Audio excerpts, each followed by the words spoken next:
"Just that table there, ma'am," the hostess said, already turning her attention back to the reservation list before the woman could respond. It was a small, wobbly, two-top tucked beside a hallway that led to the restrooms. A dim light overhead flickered slightly, and the smell of citrus air freshener drifted in from behind the swinging doors. It was the kind of table no one wanted. The kind that said you were lucky to be seated at all.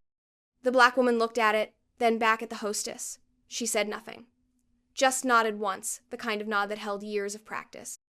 Her outfit was simple. Tailored black trousers, a deep olive blouse that caught the light just right, and gold hoops small enough to whisper instead of shout. Her heels were low, her walk graceful. Everything about her was intentional, understated, grounded. She followed the hostess to the table and took her seat slowly, setting her clutch down with care. Around her, the restaurant buzzed with movement. Couples laughed over candlelight. Servers poured wine at white linen tables. The room was half full, but the main dining area, brighter, wider, and far more comfortable, had several empty tables. As she unfolded her napkin onto her lap, a waiter passed her without a glance. Another server walked by with a tray of cocktails, making eye contact and quickly looking away. She watched. Not bitter, not angry, just observant. Across the room, a white couple arrived and was greeted like royalty. The hostess smiled wide, offered to take their coats, and led them straight to one of the open booths in the main section. Champagne was offered before they even sat down. Her waiter arrived 7 minutes later. No greeting, no smile. Just a mumbled, "Still or sparkling?" and a pen tapping against a notepad. "Still," she said. He left, without asking if she wanted to start with anything else. At a nearby table, a man whispered something to his wife. They both glanced over at her. The woman leaned in, hiding a smile behind her hand. She kept her eyes on her menu. When the water finally came, the glass was already sweating. A stray lemon seed floated in it. Still, she said nothing. She ordered calmly. No modifications, no complications. Just the signature pasta and a glass of white. The food arrived lukewarm. The wine, room, temp. The waiter didn't come back to ask how everything was. She finished her meal in silence, her posture never slouched, her gaze never shifted. When she was done, she folded her napkin, left a tip so generous it quieted whatever final judgment might have been cast, and stood slowly. At the host stand, no one looked up as she walked out. They had decided who she was the moment she walked in, and they were wrong. She would be back. But not for dinner. Did someone already take her order? The question came from the waiter, but not to her. He was standing 2 tables away, scratching his head, glancing around as if the woman seated quietly near the hallway had blended into the wallpaper. Another server shrugged, more focused on folding napkins than answering. She heard it. Of course she did. Her menu had been closed for over 15 minutes. Her water glass sat untouched, half full, the condensation forming a perfect ring on the white tablecloth. She hadn't waved anyone down, hadn't snapped her fingers or raised her voice. That wasn't her style. She believed in patience, but patience has edges, and they were starting to sharpen. Across the dining room, a group of regulars laughed loudly as their waiter poured their second round of wine. They hadn't even finished their appetizers, but the service was flowing with them like a well-rehearsed dance. Smiles. Small talk. Extra bread without asking. Her waiter finally approached, eyes scanning the notepad like he was solving a puzzle. "You ready to order?" he asked, no apology in his tone. "I already did," she replied calmly. A pause. "Oh," he said, flipping back a page. "Right, the pasta." She nodded.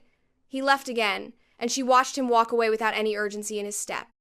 The wine came 10 minutes later. Warm, flat. No offer to chill it, no explanation. Just a glass of something poured quickly from the bar and left on her table like a forgotten obligation. Still, she said nothing. Behind the host stand, 2 staff members were laughing. She couldn't hear every word, but she caught enough. Something about her table, something about off-season crowd. Then it landed. Not our usual type. It wasn't said cruelly. Not loudly. It was casual, tossed off like a shrug. The kind of phrase that slips out when people think they're speaking freely. The kind that tells you exactly how someone sees you. She kept her eyes down, cut her pasta with precision. The room hummed with energy around her, but none of it touched her table. No one offered more water, no one checked in. No one asked how the meal was going. When the check came, It was dropped without a word. No thank you. No, hope to see you again. Just a slip of paper on a leather tray placed at the corner of her table like a nudge to disappear. She paid. She tipped well. She stood. As she walked past the host stand, the staff's laughter softened, then stopped. Someone finally looked up, realizing she had heard more than she let on. But she didn't stop. She didn't glare, didn't scold, didn't break her stride. Because one day soon, they would remember her. And not because of what she wore, but because of what she would one day own. "Thank you," she said softly as she handed the check folder back to the waiter, even though he didn't deserve it. He barely nodded, already turning away, ready to forget the entire interaction. She stood, slid her chair in carefully, picked up her tote, and adjusted her jacket at the collar. Her face gave away nothing. No signs of offense, no flash of emotion, just calm control. The kind that made people underestimate you, the kind that made them forget you. She walked past the host stand without slowing down. No dramatic pause, no lingering glare. The hostess glanced up, unsure whether to say something, then didn't. The door swung open at her approach, and she stepped outside into the cool evening air. The moment the glass closed behind her, she reached into her bag, pulled out her phone, and pressed a single number from her favorites. A pause. Then, "You were right," she said into the speaker. "The staff's a mess. The space is excellent, though. Let's draft the first offer." She kept walking as she talked, heels clicking quietly against the sidewalk. No one inside would have imagined that the woman they just seated beside the bathroom was also the buyer circling the building. But she was. She'd been watching the property for months. Not just the location, but the numbers. She had the spreadsheets. She had access to the quarterly reports. She knew the owner was behind on lease payments for the kitchen equipment. She knew 2 vendors had dropped the contract over late invoices. She knew the last expansion deal had fallen through. And now, she knew something else.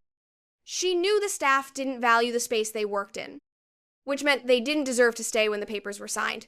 She ended the call with a calm, "I'll expect a draft in my inbox tomorrow," and slipped the phone back into her bag. Her car was already waiting. She opened the door herself. No chauffeur, no display, just precision. The ride home was quiet. Her driver knew better than to make small talk. She stared out the window as the city lights passed. She didn't feel angry. She felt prepared. The restaurant didn't know who she was, but they would. And when she returned, she wouldn't need to remind them of anything. She would not mention the seat near the restroom. She would not bring up the wine.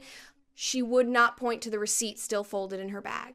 She would just walk in through the front doors again, this time not to eat, but to take ownership, and no one inside would be laughing then. "You're saying he's already behind on payroll?" Her voice was calm, steady, but there was no mistaking the authority behind it. She sat across from her financial advisor in a quiet office suite on the 15th floor of a downtown building. Glass walls, white oak table. The kind of room where decisions get made before anyone else knows a change is coming. "Yes, 2 cycles now," the advisor replied, tapping his iPad. "Vendors are pulling out. They're 4 months past due with their wine distributor, and the linen service filed a warning last week." She nodded once. No surprise, just confirmation. She'd been tracking the restaurant's decline for months. First the drop in social buzz, then the change in plating standards, then the staffing inconsistencies. A place that once prided itself on refinement had started cutting corners, and she had taken note of everyone. People assumed she was just another face in the dining room, but she had built her empire without ever needing a spotlight. She knew the hospitality world inside and out. From the layout of a kitchen to the margins on a bottle of imported rosé, she understood it all. She wasn't just a customer. She was a silent partner in 3 of the most profitable restaurant groups in the region. She sat on advisory boards, approved chef hires, had negotiated real estate leases in cities most of the staff at that restaurant had never even visited. When she had taken that seat by the restroom, she already knew the owner was drowning. What they hadn't known was that she was already circling. She slid a folder across the table toward her advisor. Inside were the first drafts of her purchase terms, clean, decisive, generous enough to get the seller's attention, but firm enough to keep control. She did not play at appearances. She played at ownership. While the waiters laughed and the hostess judged her outfit, the man who held the title to the restaurant was scanning his inbox, wondering how long he had before he had to let someone go. He had no idea the solution to his problems had already walked through his door. And he certainly didn't know that she wasn't looking to save his brand. She was going to remake it. Not out of revenge, but out of vision. She had the team, she had the capital, she had the architect, she even had a name picked out. All she needed now was a signature. And the best part? When the ink dried, no one would see it coming. The staff would show up expecting another day of business as usual. But business, she knew, is never usual. Especially when the woman you ignored owns everything you thought could never be hers. Hi, do you have a... The hostess's voice trailed off mid-sentence. Her eyes had just met the woman stepping through the glass door, and something about her presence knocked the rest of the greeting loose from her throat. The same woman who had once been pointed to the worst seat in the house now stood in the center of the foyer, wearing a tailored blazer, the color of deep plum, heels sharp enough to echo off the tile, and a bag that wasn't about status, it was about precision. Her posture had not changed, her grace had not shifted, but everything about her presence now demanded attention. She didn't look around, she didn't scan the room like a guest, she simply stood there and waited. The hostess blinked, then stood a little straighter, a script trying to reassemble itself in her mind. Can I help you? You can call your general manager, the woman said calmly. Not unkindly, but in a tone that made it clear it was not a suggestion. A pause. The hostess hesitated. Then she turned, nearly stumbling as she walked toward the back office. The room quieted slightly. A few customers glanced toward the entrance. The bartender straightened his vest. It took less than a minute. The general manager appeared, wiping his hands on a towel and adjusting his tie. He walked out like he had been told someone important had arrived, but not who. The second he saw her, his steps slowed. His expression shifted. He knew. She smiled gently and extended a hand. Good afternoon, I'm the new owner. The words didn't need to be loud, they didn't need to be dramatic, they carried the weight of certainty, the kind that filled the room without effort. The manager opened his mouth to speak, but no words came. His eyes flicked to the staff, then back to her, trying to reconcile the woman in front of him with the person they had treated like background noise just 2 weeks earlier. Around them, one waiter who had ignored her that night stood frozen near the service station. His eyes widened, his mouth barely parted as if forming a sentence he knew would not be welcomed. She walked past him without breaking stride. No nod, no pause, no moment of recognition. Because he had already had his moment, now it was hers. She moved through the restaurant slowly, taking in the space as if seeing it for the first time because it was unfamiliar, but because now it was hers to reimagine. The lighting, the placement of tables, the tired art on the wall sit all stood under new management. Her management. And the staff, who once looked through her, now watched her with the full attention they had never offered before. Because this time they knew who she was. And next time, they would remember what it cost to forget her. Let's begin. Her voice cut clean through the low murmur of the dining room, where every employee sat scattered across chairs, pulled from the floor. It was early morning, an hour before the restaurant opened, the windows still fogged from the cold outside, and the lights kept slightly dimmer than usual. Some staff looked down at their phones. Others glanced around, whispering. A few sat up straighter the second they saw her walk in. She didn't bring papers, didn't carry a clipboard, no legal team, no entourage, just herself, and that was enough. She stood at the center of the room, not raised above them, but level. Her posture said everything. Steady, present, unapologetic. I don't like wasting time, she said, so I'll speak plainly. A few heads nodded. One person shifted uncomfortably in their seat. I was here 2 weeks ago, she continued. I came in alone, I sat near the bathroom. I was ignored, spoken over, dismissed, and I heard what was said about me. Someone near the back exhaled, short and sharp. I watched how you treated others that night. I watched the way you smiled at some and looked past others. I saw the difference. I felt it. No one interrupted. The silence was full now. No music, no clatter, just the sound of truth unfolding across polished floors. I want you to understand something, she said. I didn't buy this place because of that night. I had been watching this space for months. I already knew I was going to own it. She paused. Not for effect, but for clarity. But how you treated me confirmed what I needed to know. You showed me what happens when no one is watching, and now someone is. She looked around the room, slowly, carefully, making eye contact without aggression, only truth. This space will be rebuilt. Not just the menus, not just the walls, but the culture. That means starting fresh. Her tone didn't shift. It didn't need to. Effective today, those who participated in the behavior I described are dismissed. No drama, no explanations, just alignment. Someone gasped. Another sat perfectly still, not surprised, but shaken. I want a team that knows what hospitality means, she said. I want people who greet with respect, not judgment. People who know that what someone wears or how they enter this room is not a reflection of what they're worth. She nodded to a woman standing near the door, a new face, clipboard in hand. She's handling transitions. If your name is on the list, she'll speak with you privately. No one moved. She offered a final look around the room. For those staying, I expect more. For those leaving, I wish you well. Then she walked out, not rushed, not angry, just finished. And behind her, the restaurant shifted. Quietly, completely, and forever. The corner table sat empty now.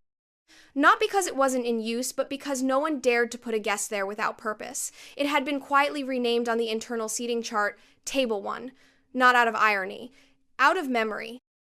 The restaurant had reopened 2 weeks earlier under a new name, sleek signage out front, a redesigned menu printed on linen paper. The lighting was warmer now, softer at the edges, no longer harsh or clinical. The space didn't feel louder, it felt clearer. Every detail felt like it had been chosen by someone who understood what elegance meant without ever needing to say it out loud. The new staff moved differently. They didn't scan outfits to determine value. They didn't wait to be impressed before offering service.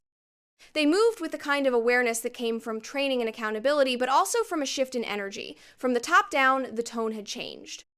She never walked in with a crowd, she never made an announcement. But when she did visit, once or twice a week, she moved through the space with a quiet authority that no one dared question. A nod to the hostess, a glance to the kitchen, a brief exchange with the new general manager who had been handpicked by her team. Guests didn't always recognize her, but the staff did. One reviewer called the restaurant a masterclass in hospitality. Another wrote, "It's not just about the food, it's about how the space makes you feel like you belong." Photos began circulating online of the new plating. Interviews hinted at a mysterious woman behind the brand, someone who had reimagined what a fine dining experience could feel like without shouting her credentials. She didn't need to be the face of the restaurant, she had become its foundation. The same table where she had once been seated without care now served as a symbol. It wasn't hidden anymore. It had been redecorated, given custom chairs, placed beneath a piece of local art. It was no longer next to the restrooms. A wall had been added, creating space, and whether it was seated or not, it served as a reminder to the staff, a living memory built into the structure. A hostess once seated a solo guest there during a busy night. She paused, looked at the name Table 1 on the screen, then hesitated. She remembered the story. She offered another seat instead. Not out of fear, out of respect. Because they all knew now. The woman they had once ignored didn't just redesign the dining room, she redesigned the standard. And in the quiet hours, when the music slowed and the last guests lingered over dessert, the staff sometimes glanced toward the window, half expecting to see her arrive again. Not because they feared correction, but because they knew they were working inside something greater than service. They were working inside her vision, and that was something